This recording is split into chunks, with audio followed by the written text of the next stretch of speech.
Well, good morning, everyone. Lovely to see you all, and thank you for taking the time to attend my session this morning. Welcome to those of you engaging with the online platform there as well. Great to have you through the online forum there as well. Welcome to this session, which is where I'm going to present my doctoral research to you.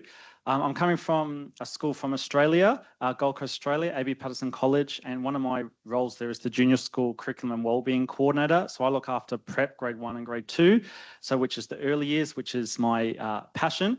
And I'm just going to share with you some of the case study research that we have done in terms of embedding digital technology and trying to empower students to increase their physical literacies there as well. Just would like to take a moment to give the acknowledgement of country. So as we meet this morning, I would just like to acknowledge the traditional custodians of the land and pay my respect to the past, present and emerging there. All right, I just wanted to start off with, I guess, the why we're here, why this project came to light and where it came from. So it brings me back to this picture. So this picture was taken in my very first year of teaching about 12 years ago. I've always been in the early years domain. That is my passion. That's what I absolutely love doing, having taught pre-prep, prep, grade 1, grade 2. Within that, my first year of teaching, we had 4 desktop computers. And you can't see it, but it's just behind where I was, we had 4. And that was the only time the children would get on technology, usually on a Friday afternoon. And their main focus was just to log in and navigate and to use a keyboard. Now, fast forward to 2025, I'm still at the same school. We have one-to-one iPads, one-to-one laptops. We have a smart board and we're using technology all day, every day there as well. As you know, we've been in the 21st century for a while. Technology keeps advancing and changing. It's certainly not going anywhere. It's only increasing. I think we just got to look at AI and the advancements we've got in AI over the last 12 to 18 months there as well. And I was curious to see what these children in front of me, what their world was going to look like in 13, 14 years' time when they entered the workforce. So that led me to do my master thesis.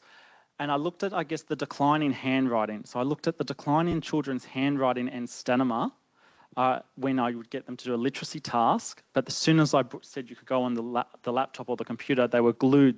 Their eyes were glued to the screen. And to be honest, if I let them stay on it all day, they would gladly stay there all day. As soon as I would get them to do some writing or ask them to do writing, it was a mammoth task. I can't do it. It's too hard. My hand hurts, all of this.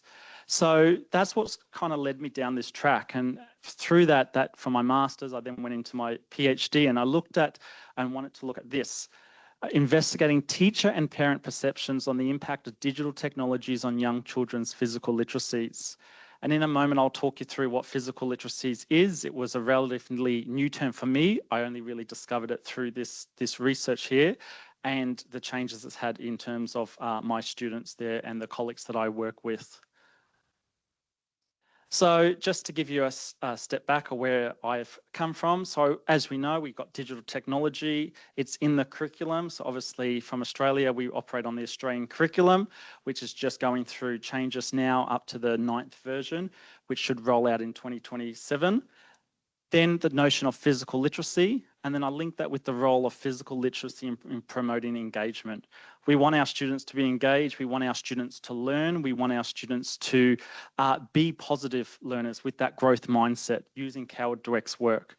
And I thought, well, how can I use it? They're so engaged with technology, they love technology, but how can I use it to engage the students and actually get them to be critical thinkers rather than passive users and just swipe or press next, always on the screen.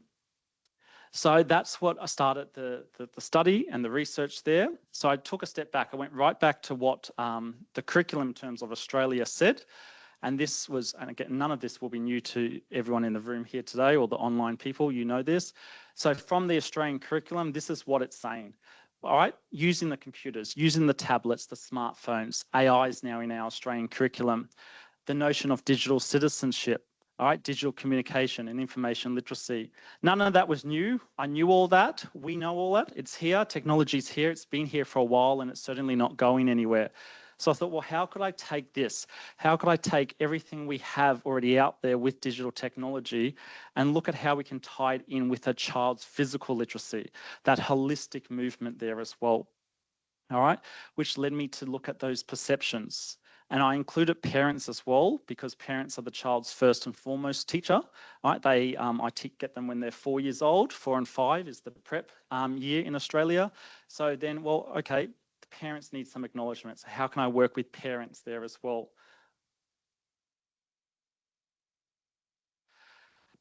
So I just wanted to share this. This is taken from my current class at the moment there in prep, where we're doing phonics and then the letter L, and actually that physical movement there as well. So we know there's a lot of digital technology embedded in early year settings. One of the things I love, and I was able to do it this week, was visit a couple of schools, visit some childcare centres and see the wonderful work, whether it's B-bots, whether it's robotics, coding, Minecraft education. There are so much digital platforms out there, educational apps now for parents, for schools, for teachers there. We know it can influence them. They are engaged with it. They love that. They do seek it. But how can we use it more authentically and thoroughly to engage our students, to motivate them and to get them to think critically? So they're not just always taking what they see or reading exactly everything off the internet and then copy and pasting it. They're using it thoroughly, authentically, appropriately. So I looked at their engagement, and this led me to this term of physical literacy.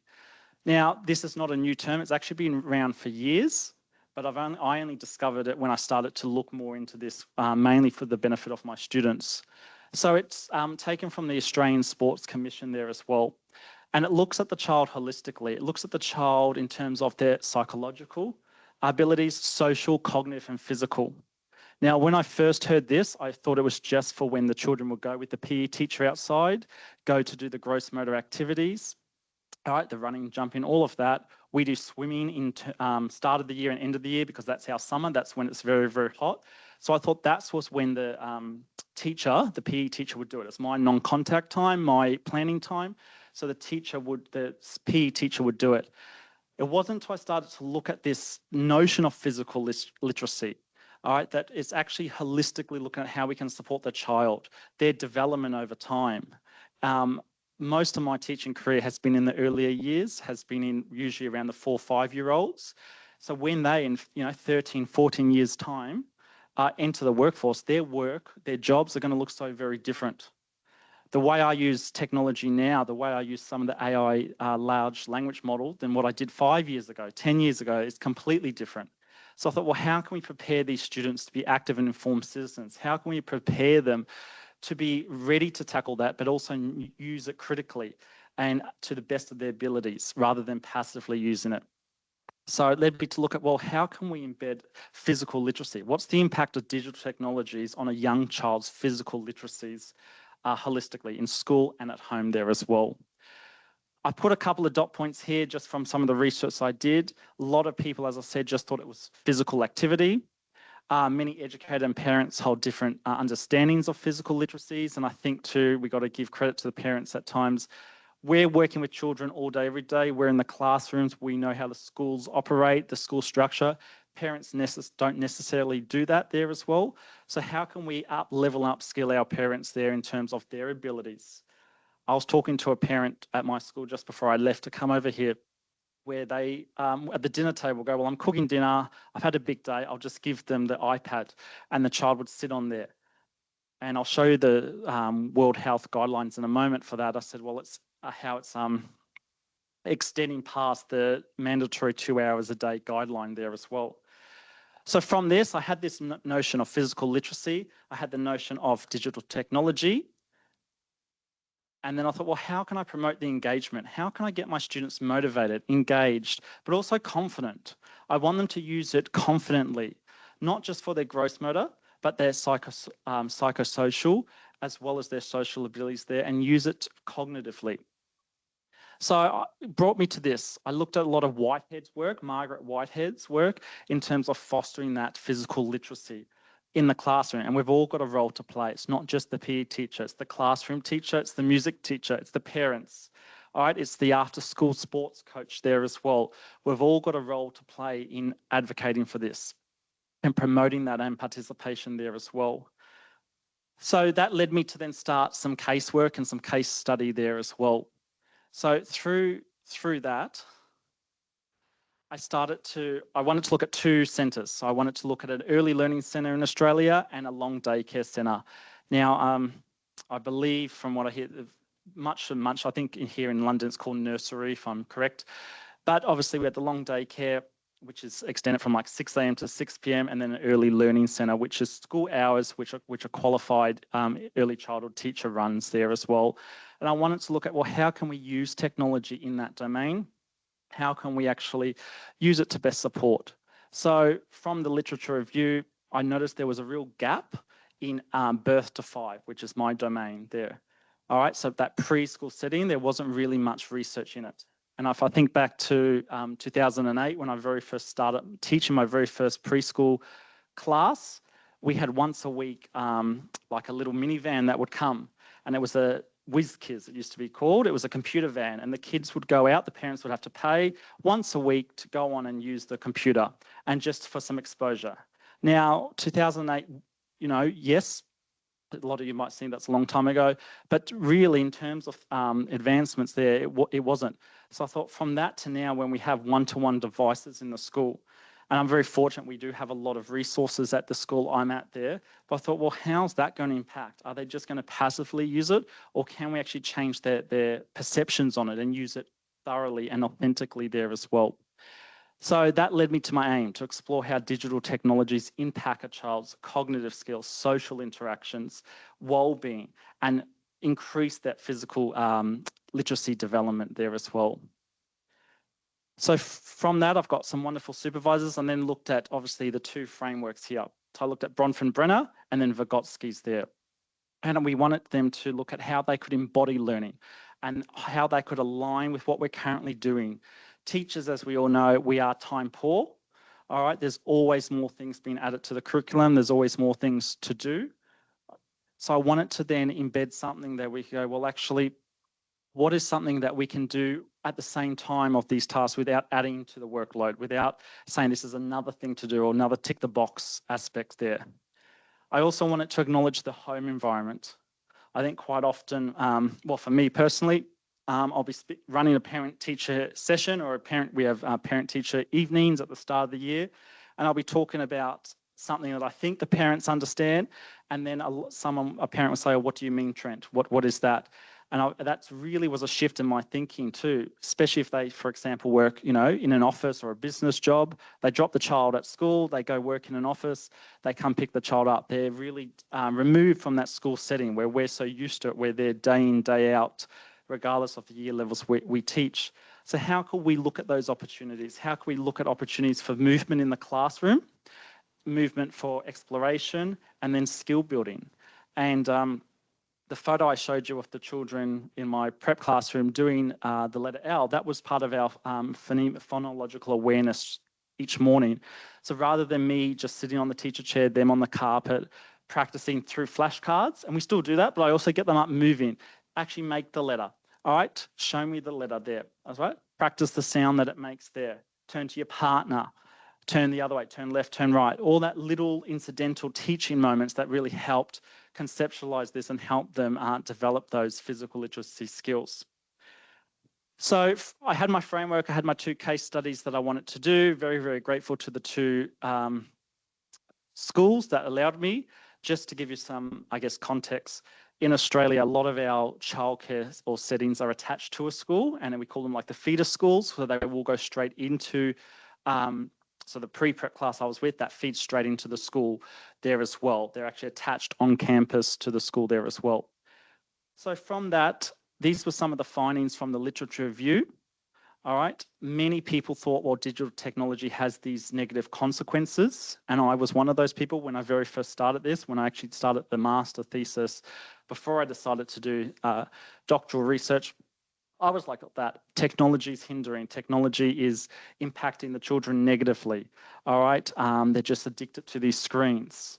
And some of that is true. There is research over that there as well. But I thought, well, we need some strategies to address that. Technology isn't going anywhere. It's only increasing. It's only adapting. And I kept bringing back to the fact that when I first started teaching, I had 4 desktops. Now I've got one-to-one iPads in prep, so they're 4 and 5-year-olds, and laptops. And they are so tech savvy at using it. They can get it out, log in, navigate it. Whereas, if I'm teaching a handwriting lesson, it's very much multi-step, do this, do that now, everyone turn to this page now, do this. Where as soon as I give them advice, they're very, very happily can navigate it there as well. So how can we look at some strategies for that?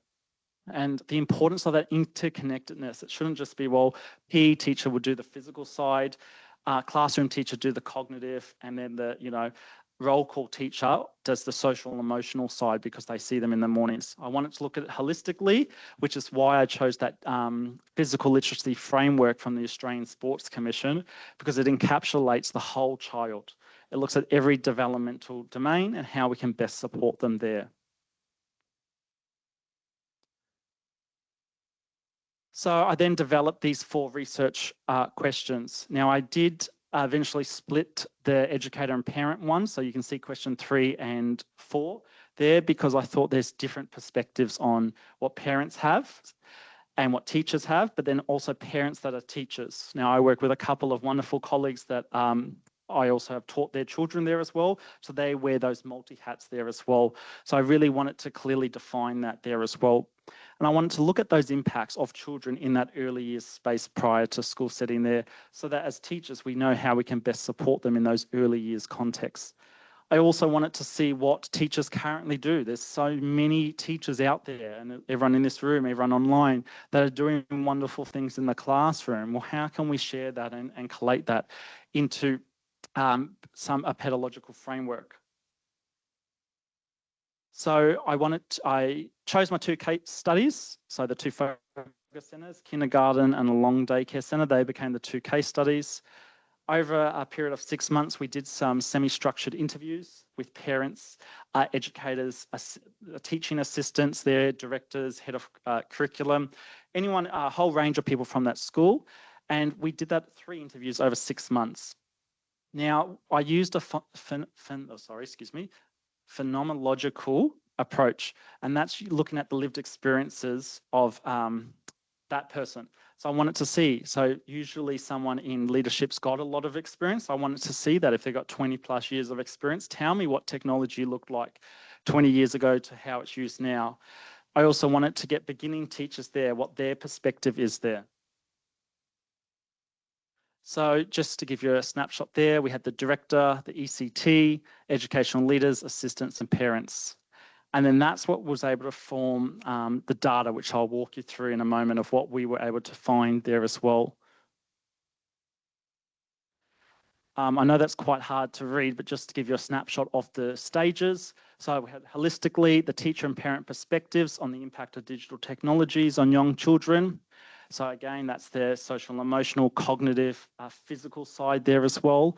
And then the 3 stages. So stage 1, all right, commenced early this year. We wanted to look at just what they know.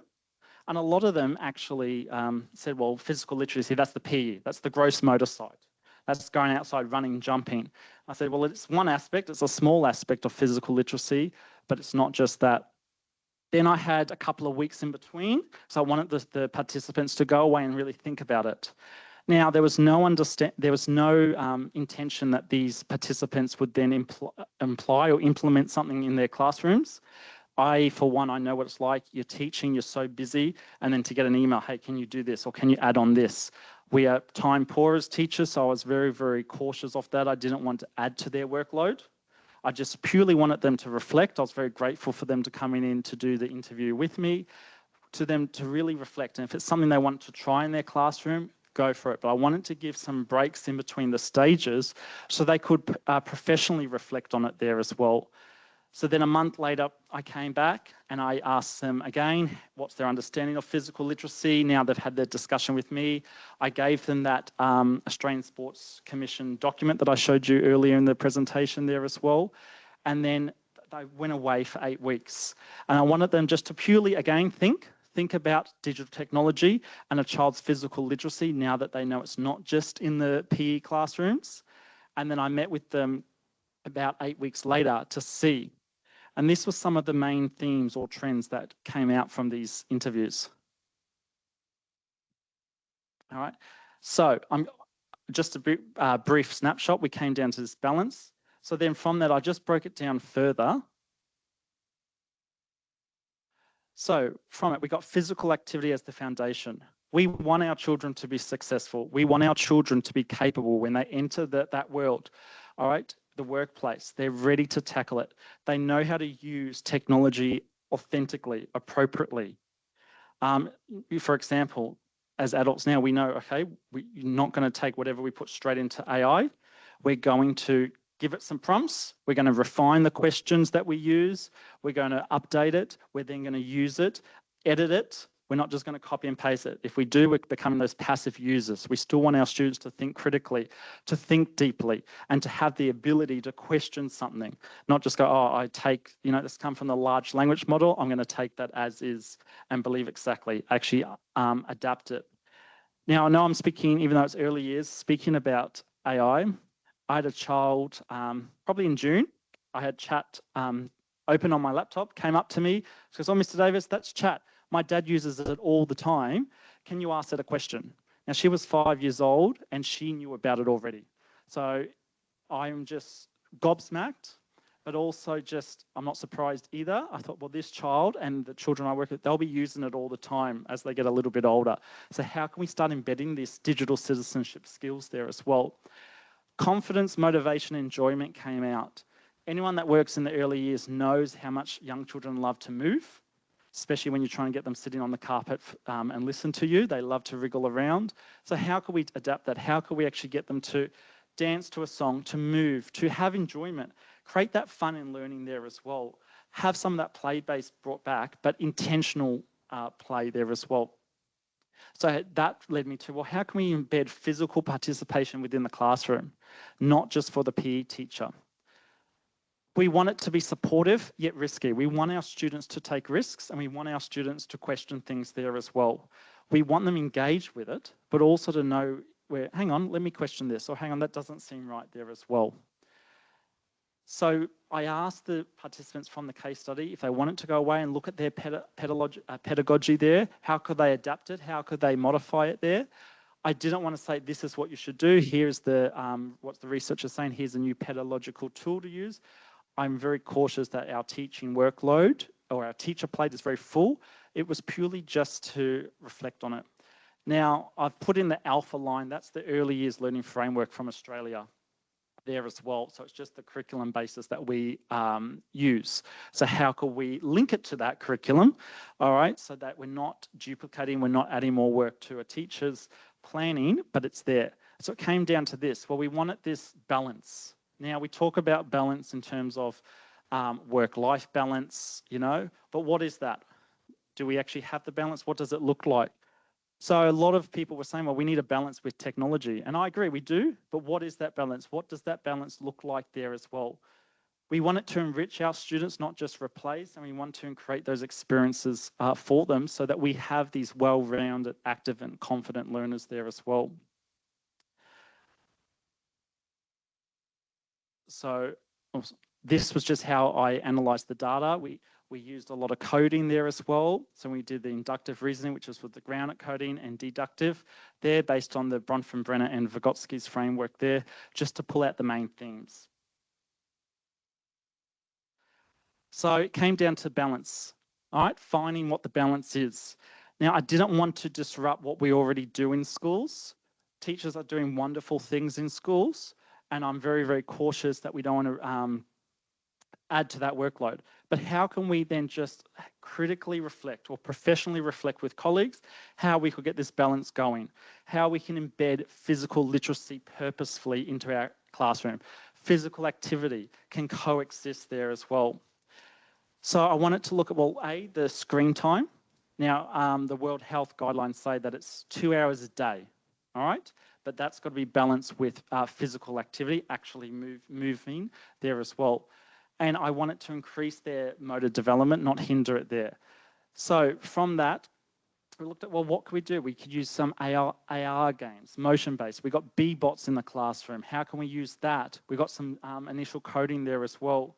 And I've just put some QR codes to some of the blogs that I've written on the Australian Association of Educational Research page, if you're interested. So it led me to this notion of active play and co-play.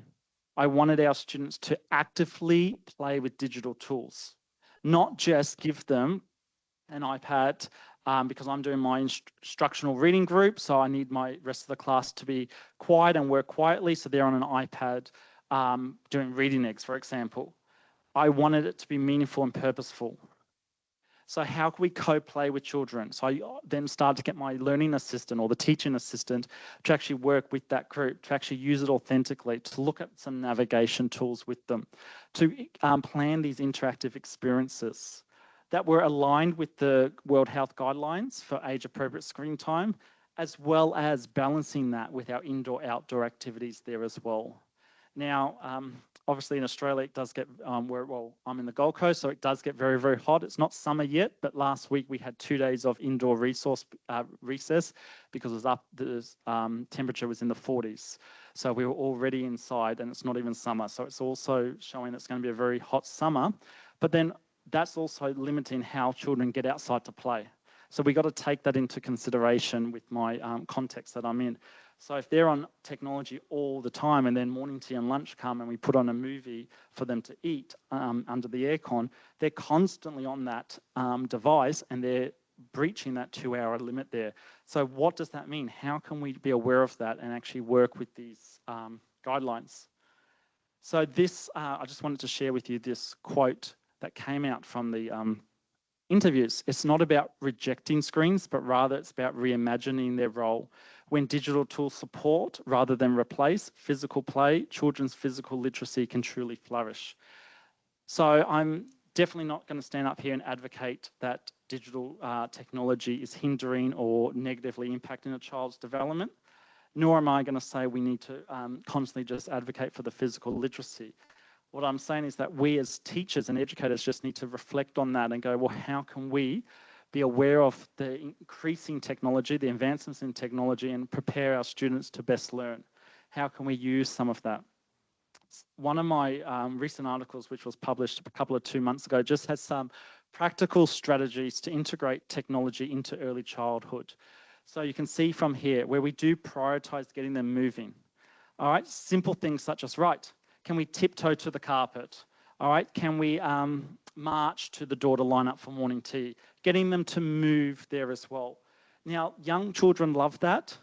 They love, and I was just talking to a colleague this morning here as well, that obviously children at this age, the way they view the world, it's so innocent, it's so sweet, it's so lovely. How can we get them interacting with it? How can we use screens in an active way there as well? Take them outside. We're lucky we've got one-to-one iPads, so can we actually get them to take a photo of their object outside that we're doing for science, for example? Can they start to use it?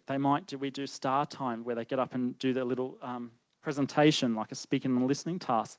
Could they record themselves on the iPad? Can we start to use it a little bit more authentically and effectively there as well?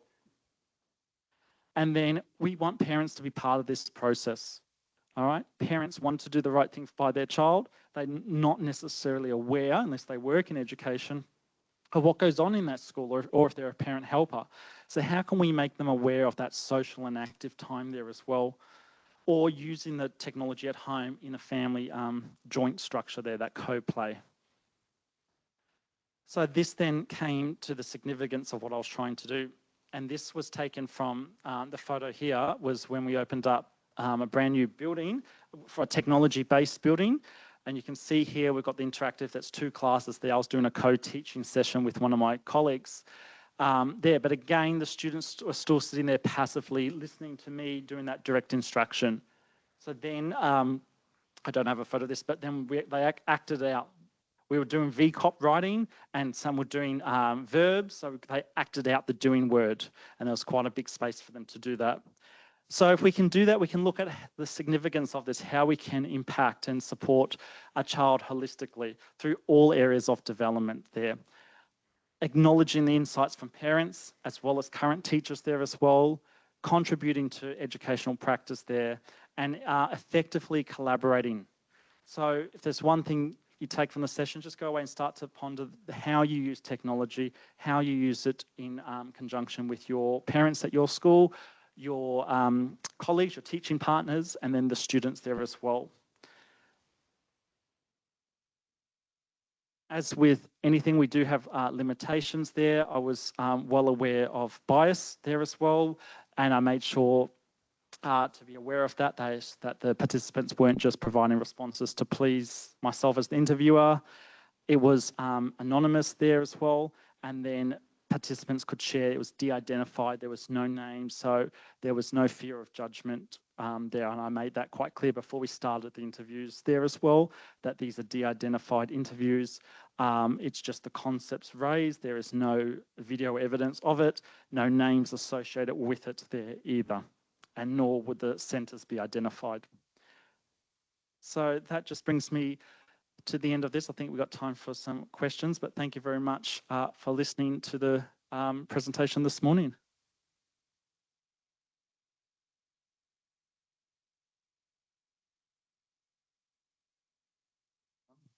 Thank you.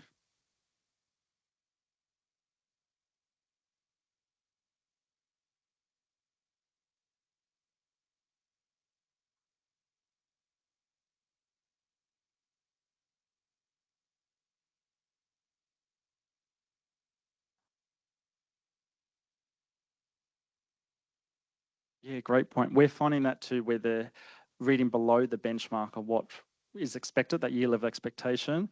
What we found is we do, it's called Decodable Readers Australia, and I'm sure there'll be something equivalent in America, but we found online ones for them. So they can read it online on their iPad there as well, but they can decode those simple CVC words. But I'm making sure that it's either myself or a teaching assistant there as well to help them with that. I'm finding they were quite reluctant to read. So then giving that physical book, sitting on the carpet in a circle, they just weren't engaging. So they were not motivated. And ironically, as soon as I put an iPad in front of them, they're glued to it.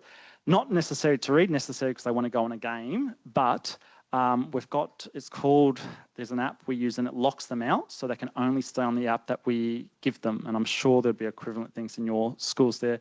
So we put them on the reader, the decodable reader online, they flick through the book, but it locks them, they have to stay on it. And that, we have seen some improvement in it, but it's definitely an area to work on. Thank you. Yes. Yeah. And what I've noticed as I've gone into school more now is all of the teaching is coming from screen at the front of the classroom. And the value of the book, and with I'm in early years, but teachers are saying there's not time at the end of the day. When I started my career, reading a story at the end of the day with a real book was a really important thing.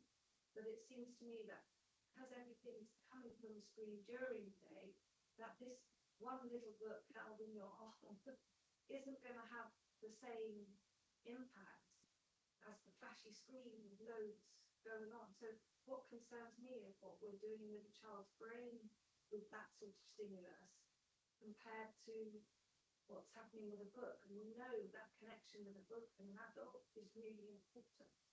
Oh, there's so much rich learning from it. Against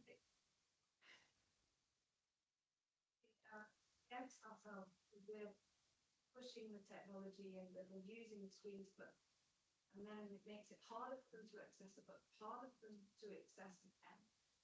Absolutely. I think it comes down to that balance there as well, because I definitely agree. As soon as I put a physical book, it's like a foreign object to the student. And I mean that, I'm not trying to be sarcastic, but it's foreign. I've had a child where they'll pick it up and read it backwards because they're not used to it. I think too, if I can come back to that notion of that balance there, well, can we go, well, we're not having screens between 11 to 12, we're actually going to do this, or every second day our literacy is with a physical book there as well, because you're right, a lot of the teaching, especially back home, it's done through PowerPoint. For the moment they come in, the weather chart, the role, now it's all done online. Even as adults, we're glued to that screen. So I think if we can make that conscious effort to try and get that balance, because you're right, there's so much rich literacy in the traditional methods, but how can we embed both at the same time? Yeah. Yeah. Yeah. No. Yeah. Yeah. And I won't go, and this is another topic, but handwriting I find it's declined greatly because of their strength in their hand stamina there to be able to write properly, because they're not used to it. They're used to just swiping or clicking a box. Yes. Yep. Yep. Or the hammer and nail set. Yep. So yeah, it's sad because I've noticed it's all been seems to have been taken out of, well, no, in Australia it's been taken out of the curriculum. But I would love to advocate to try and get that balance. Doesn't necessarily mean it's got to be there every day, because we've been told from the Department of Education we have to embed some digital citizenship. But how can we get that balance?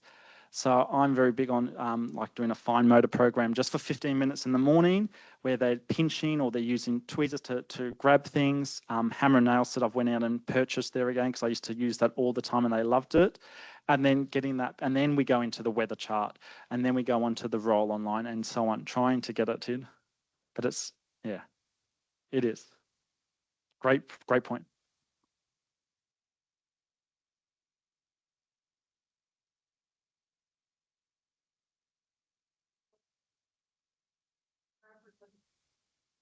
We have people, right? And we know there's big red buckets, there's new people.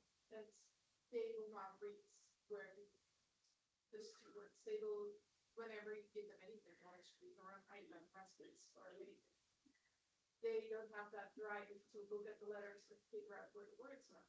So whether it's a book or on so that what we noticed have that consensus that they want to read or explore something, they just want to do it. And that's also fun. Is there anything you would advise to get them to vote against? It's a really good point, because you're right, it comes down to also, like, for example, spelling there as well. They're quick to just check the spell checker there without actually realizing or actually proofreading it properly there as well, being reliant on that. It's a good point, to something to ponder. I probably don't have a direct answer for you, but it's something, yeah, definitely to. I also know with that too, it's also trying to get them to use it appropriately. So, for example, you're not going to take a photo of your friend on an iPad there or send it to each other, even though as a joke you actually haven't got consent to do it. So, trying to teach them all those skills there at the time, it's tricky. Yeah, great point.